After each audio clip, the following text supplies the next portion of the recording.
we are at the threshold of a new age. Did you think death would free you from your obligation?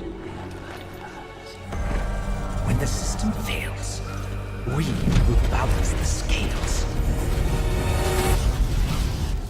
This is cruel territory now!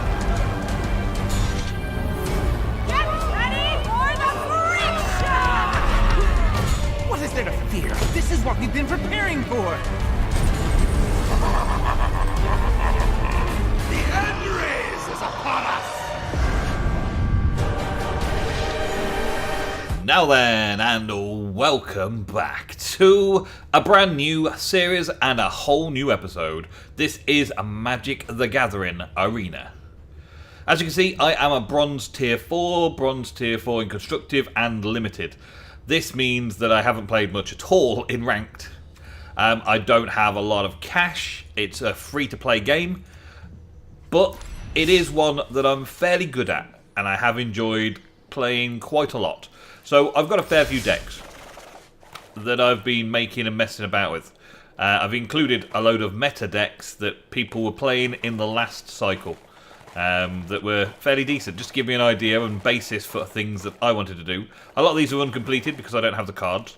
And the only way to get cards is either to spend lots of money at the store to buy lots of things, which I don't intend doing, ever.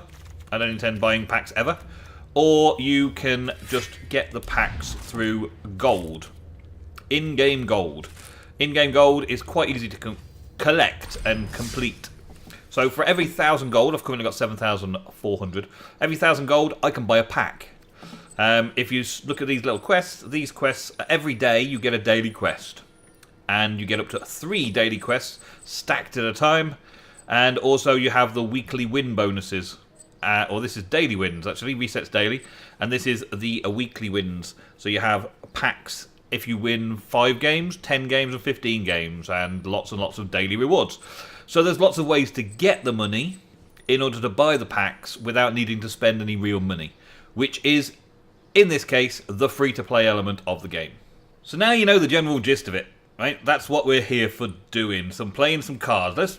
If you don't know what Magic the Gathering is, then I'll explain it as we go. Just keep tuned in, keep watching. Don't forget to leave likes and subscribe if you're new to the channel, because Magic the Gathering will be on the channel at least every Friday for a long time to come.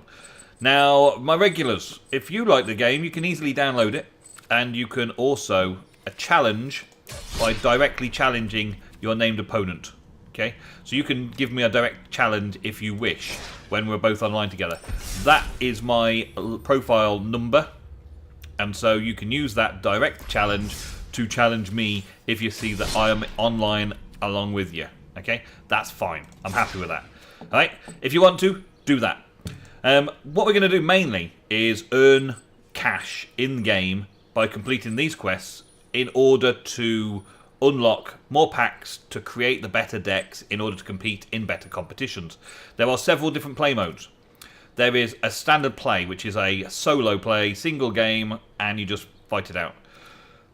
Constructed, which is 3 matches. But you have to pay 1,000 credits to get into the game. And then the first win is 500. You get 500 back. 2 wins, and you get the 1,000 back. And 3 cards. Right? So, pretty good. Pretty useful if you've got a decent deck. The other way to play is the drafted. The draft, you have to use either 5,000 coins or 750 gems, which is normally the way, and then you can earn gems and packs as you go. And bearing in mind each pack's worth like 1,000 gold. In the majority of cases, you want to get a fair few wins here, but you draft 3 packs first, so you end up with 3 packs worth of cards, which is 3,000, and then you can quite easily get another pack with no wins, so that's 4,000 worth, and you also get 50 gems, which is a little bit towards. Even if you don't win any games, you're basically still getting 4 packs and 50 gems for 5,000 gold. So it's an interesting choice. You don't really lose out too much, just a small amount.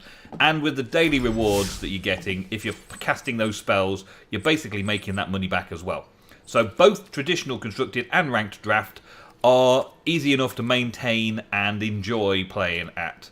And then there's traditional drafting as well, which is pretty much the same, but this is a 1,500 gem cost rather than any gold cost. So it's a little bit more difficult to maintain on a free budget. So today, our first set of quests happen to coincide. Cast 20 white or black spells, cast 30 white or black spells, and attack with 30 creatures. So, we're going to have a little solo game in play, and we're going to put our deck out there. What deck do I have that's a black and white deck? Black and white deck is my old vampires deck. One of the first decks that I made, a tribal vampires deck. So we will check this out. I want to double check that it's there first and give you a little bit of the deck tech before we go forwards and have a few matches. So what we got? We've got at the 1 mana casting, Ajani's Welcome. Whenever a creature enters, we gain a life. Vicious Rumours. Deal 1 damage to an opponent. They discard a card, put the top card in their library into the graveyard, and I gain a life. Pretty good, Vicious Rumours. And then we've got a lot of 2-drops in this one. Vampire Soldiers, Martyrdom. 2-1 for 2, and when it dies, it gives you more value with another 1-1 with lifelink. Child of the Night, lifelink. We've got 4 of those in total. A 2 mana for a 2-1 with lifelink. All vampires get +1/+1 for a 2-2 for 2. Yep. Thematic Compass, one of my favourite cards, actually. Even though it's fairly simple. You spend 3 mana, search your library for a land card, put it into your hand, and then shuffle your library. Good for getting yourself out of a mana screw. And also the untap target attacking creature an opponent controls and remove it from combat is a fairly cool feature. Radiant Destiny. Creatures of the chosen type get +1/+1 so long as you've got City Blessings. They also have Vigilance. So pretty good. It gives me vampires more and more. Twilight Prophet, pretty much the star of my show here. One of my favourite cards in this particular set was the Vampire Cleric Twilight Prophet. At the beginning of your upkeep, if you have City's Blessing, reveal the top card of your library, put it into your hand. Each opponent loses X life, and you gain X life, where X is that card's converted mana cost. And it's a 2/4 for 4 flying vampire. It's pretty cool. It's got a lot of legs. It works really, really well. Hieromancer's Cage. Now, I don't need to say why this is important, but I've got 4 of them. I could use a different one, but I chose to go around this one because it's an enchanted area. There's some other white enchantments that cover the same things, and I've been through since getting 4 of those. Like there's Luminous Bonds, creatures can't attack or block. Yeah, that's something similar. There's a few others that people are using in the later releases. The Hieromancer's Cage is fairly outdated, and I should probably update this deck to include something else. But I had 4 of these, and so I kept 4 of them in my deck. That was simple. And then the Call to the Feast, create 3 1/1 white vampire creature tokens with lifelink. We've got Vanquisher's Banner. We've got the Bishop of Rebirth. I return mana cost 3 or less from my graveyard to the battlefield, which is all of these vampires over here. And the Immortal Sun. I thought that was a kind of a twist on vampires. Creatures I control get +1/+1. Spells I cast cost 1 less to cast, and I draw an extra card. Very good, and I've got 2 of them into this deck as well. Pretty good. Mana base is fairly self-explanatory. Some black and some white, and some black whites. Easy enough sorted out. I will change that enchantment though, I think. But for right now, let's get our first game underway. Shabobo. Hello, Shabobo. So, we've got a very bad start. 3 mana, and I need white here, but I've got this, which allows me to get that white. If I haven't got it in 3 turns, I can get the white. I can get a Child of Night out as well. So I'm going to keep it, because I can get the white. And we get some Swamps, Child of Night, and the Compass out early game. And this is one of those decks. Looks like I'm going to spend some money on it as well. This is one of them decks that we would expect them to have big green creatures. And big green creatures means that when this is flipped, untapping target is great. Oh, the multicoloured elves. Great. Let's get this one out and a Thematic Compass out. There we go. Good start. See if we can draw into a Plains. It's a non-land permanent, this is, so I can get rid of the chromatic lantern if I really wanted. That's another good thing about it. A lot of other enchantments only get rid of creatures. This is non-land permanent. Aha, I drew the white anyway. Okay. We will have... We'll flip it and get a land. Let's get another plains. Because we don't have to worry too much just yet about what's going on. There's plenty of time for lifelink and stuff to come out. More landmark elves. Well, they're having a smashing time. They got extra special things from the latest update. The buying of stuff. Let's get the plains out. Let's get the Martyr of Dust out. And the Charge of the Night out. There we go. Now, this means that all my creatures enter tapped. Not a problem, though. Oh, my days. That's not going to be a problem. Vigilance, Haste, and Trample. Okay. Well, he's attacking straight away. Unsurprisingly. And that's got any number of dinosaur creature cards, remove them on the battlefield, and the rest under the control. Wow, there's got a Carnage Tyrant, can't be targeted. Wow. I think this game might be over. Don't you think? Do you think this game might be over? I think this game might have been just destroyed fairly swiftly. Yeah, that one's done.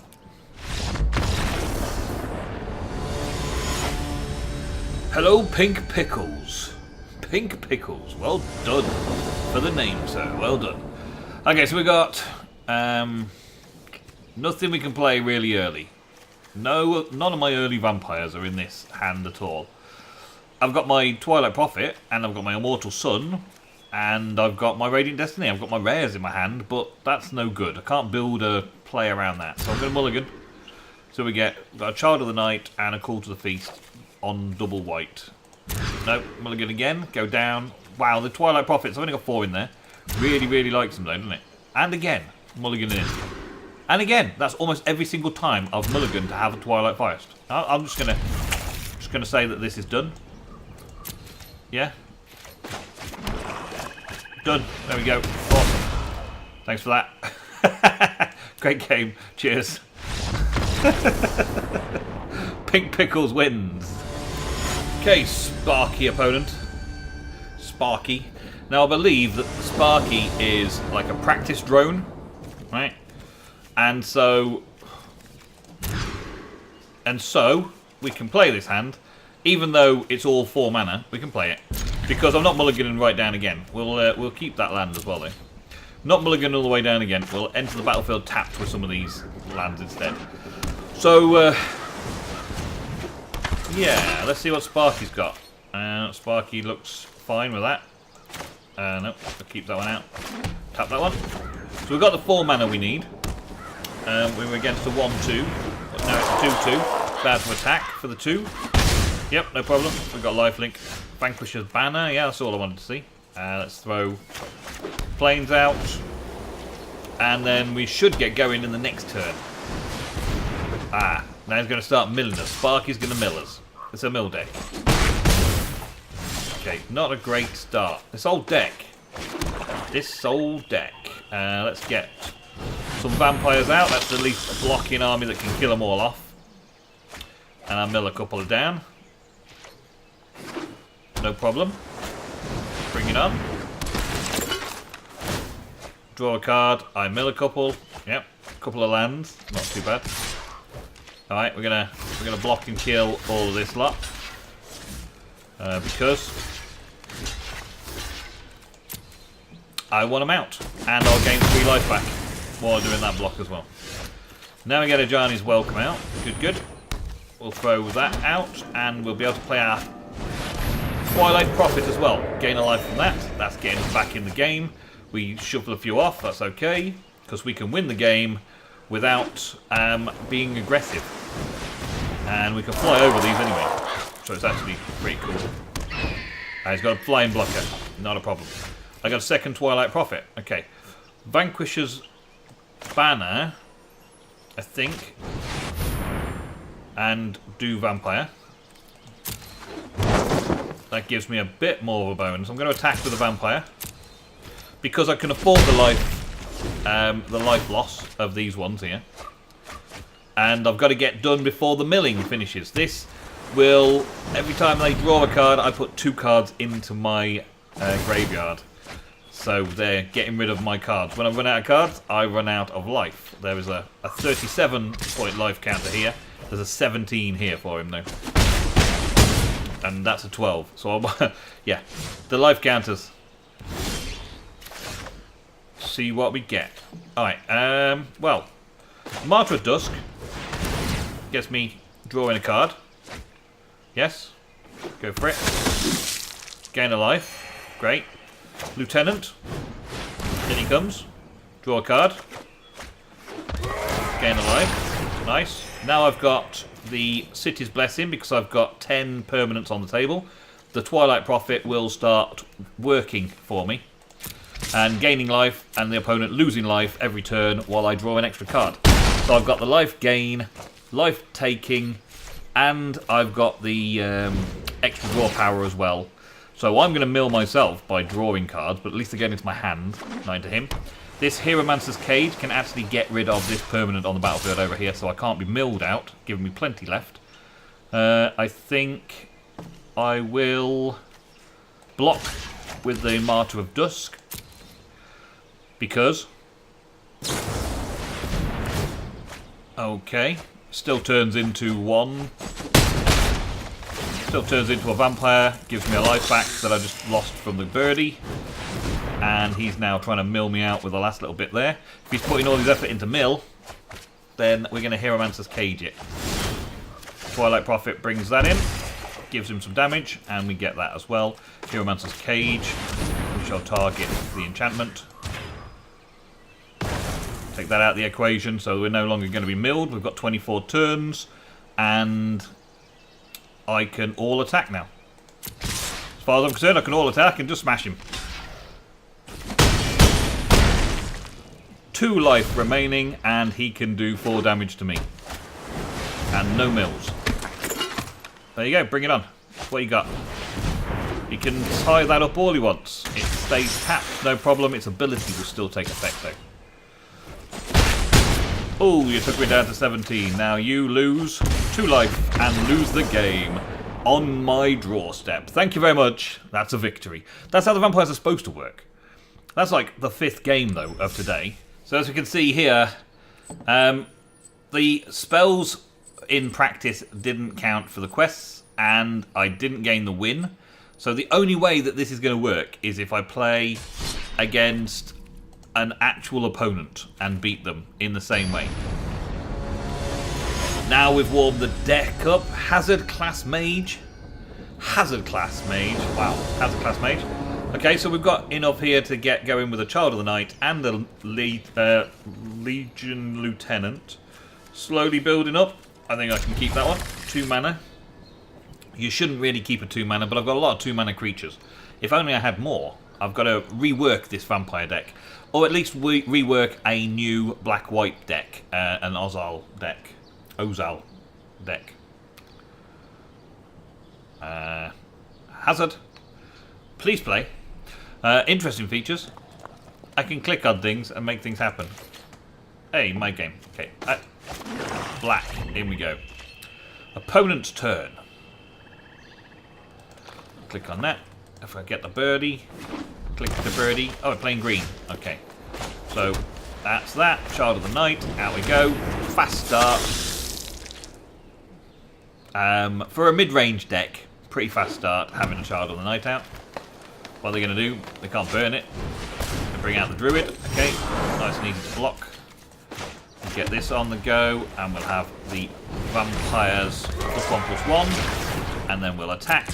So they can't block with the Druid of the Cow because my 3 attack damage will destroy their 3 toughness. If you already know Magic the Gathering, I apologise if I'm simplifying things, but a lot of my viewers might not know. So these early episodes in the season are going to be explaining the rules a little bit as well. So now they're on 3 mana on their turn, and they're not getting anything drawn, so they're going to quit. Yep, they're going to find it too difficult. So that's our first victory. We managed to cast a couple of spells. which add to these here, and we get our first win and 250 coins. So it's fairly simple to get coins and build up nicely. Let's see if then the daily goes down from 250 to 100 for the second win. Let's have another little go with the vampires, see if we can get a second victory for today's episode. Here we go. BGN Wailing Wheat. Wow. BGN Wailing Wheat. What have we got here? We've got Child of the Night and Martyr of Dusk. That's a good starting hand, and 4 mana, which means that I can cast pretty much any of my spells that come up off the top deck within a few turns, which is good for me. I like that. I think Martyr of Dusk is probably going to be the first play, though, because if they kill it straight away, I get a vampire that can still remain attacking. So we'll go out this way. Martyr of Dusk comes out. Nice little common vampire. Very simple. 2 for 1, really. Get 2-1 for 2 mana. And I get a 1-1 if he dies with lifelink. Oh, here we go. Whenever, wherever. That thing comes out. Let's see now. Whenever a creature you control explores, put a 1-1 counter on a Wild Growth Walker and gain 3 life. That's quite an attack, that, isn't it? We're not going to attack into it, though. I do want the Martyr to transform into 1 lifelink vampire, but I don't need to. I may as well retain a 4 power block. Target creature you control explores. May play an additional land this turn. Okay, it explores and doesn't find anything other than a creature. Plays an additional land this turn. And then explores again. And done. Jade-Light Ranger. Jade-Light Ranger again. We're against the green deck, the mono green deck. That's quite a powerful mono green deck already, isn't it? And now it's a 5-7. There's not a lot I can do against a 5-7. I can take a few hits, but I think I'm going to block, and then at least I'm getting a life linker out of it. And now, Radiant Destiny. Let's choose the Call to the Feast and get some more lifelinky tokens. And I don't think I'm going to waste time attacking. They've got far too much life already. 29 life is quite a lot. Wailing Wheat, indeed. Lurking Chupacabra. Whenever a creature controls explores, target creature opponent gets -2/-2 until the end of turn. Nice. Hieromancer's Cage. We're going to bring that out and exile the Growth Walker. Get him out of the way. Oh, thank you. And then get a Swamp down, and away we go. Now. This Chupacabra is just going to basically destroy my creatures for -2/-2, giving them negatives all the time. So I may as well attack into it, hadn't I? I'm always guaranteed to get a couple through. No, we'll wait until Radiant Destiny hits, and then I've got a little bit of a bonus there. You never know what I'm going to draw next as well. I mean, in the worst case scenario, he takes 1 out with that Lurking Chupacabra. Assassins brings that back out, but it's only a 1/3. That's okay. And I will take the action of bringing out some basic land. Thank you. Putting it onto my battlefield.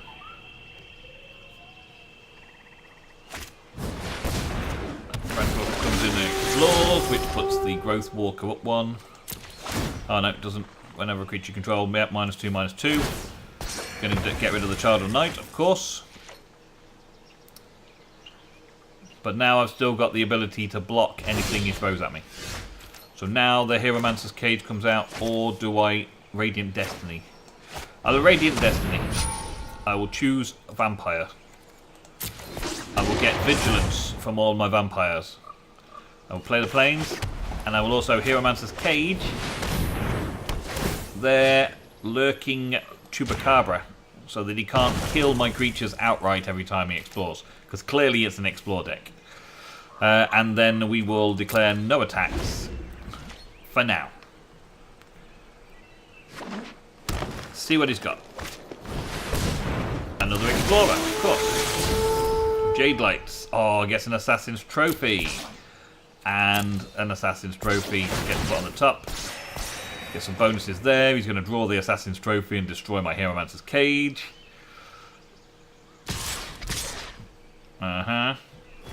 We can now block multiple times.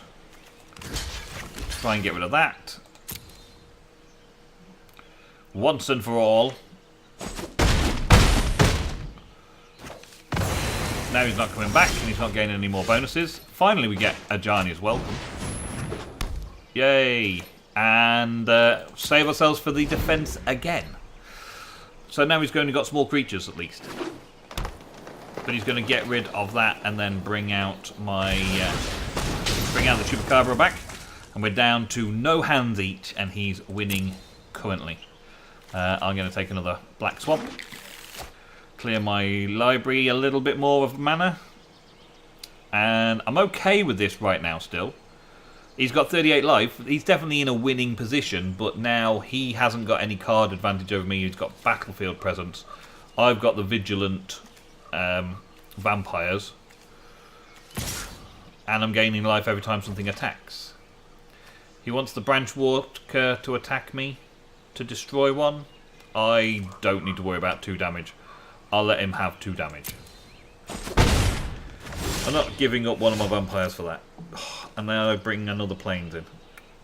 So this, again, not much more I can do, but apart from prevent his attack. I'm going to leave the Plains in my hand so he thinks I've got an option. He might think that I've got an instant. He might think that I've got a board wipe of some kind. I'm playing white, so therefore he could have a few more coming in. He's going to get rid of the Chupacabra. He's going to explore taking one of those out. Yep. And what's that? Play an additional land this turn. Okay. And now, of course, he's attacking with a larger number. And I've only got a 2/2. So I can't really block there either. I mean, I can when I need to. Oh, and I draw another land. Game over. Game over, I think. Apart from blocking, there's not a lot I can do. I can buy myself another turn, I think. Draw the next card, buy myself another turn, and then mess around with the deck. And he's just explored, which means that he's going to give -2/-2 to this one that I've got here. And then that is going to be the end of my chances. That's 8, 10. He wins. Well done. I'm going to let him attack and win. I'm just going to declare the no blocks and allow him to beat me outright. No, he didn't attack with the other one. He must have thought because I'd still got the mana open. So I'm going to concede. And well done to Wailing Wheat. So even though we're losing, we're still gaining money. That's the be-all and end-all of it, right? I can carry on losing like this all the way through. If I keep attacking with creatures and keep casting white and black spells, I'm going to keep earning money to increase my total so that I can do other things like open packs. Speaking of opening packs, I'm going to, while today is the first episode, I'm going to open a little pack. We'll open a pack of the latest set, the Ravnica Allegiance. And we'll end today's episode, hopefully, on a massive mythic pull. Oh, well, I got my next gold rare. Ah, not too bad. Each opponent can't cast non-creature spells with converted mana cost greater than the number of lands that player controls. Whenever an opponent casts a spell, no mana was spent to cast it, counter that spell. It's okay against those treasure token decks. And they can't cast it off the Lanoirs. It's good against the Lanoir elves. They can't cast that kind of stuff. Exile target creature you control, then return that card to the battlefield under its owner's control. It gains first strike until the end of turn, which is finally kind of cool as well. Clear the stage. -3/-3. Not too bad. And a few other bits and pieces that are fairly common. You get 5 commons, 2 uncommons, and a rare, or potentially a mythic at the same rate in each pack. And there we go. So, my profile has not increased at all because I haven't played any constructed rank or limited rank. So I have just been playing the basic. I will test out the deck against traditional constructed very soon. Thank you very much for watching today's episode. Tune in again. Don't forget to like and subscribe if you want some more Magic the Gathering Arena content. Thank you for watching, and goodbye.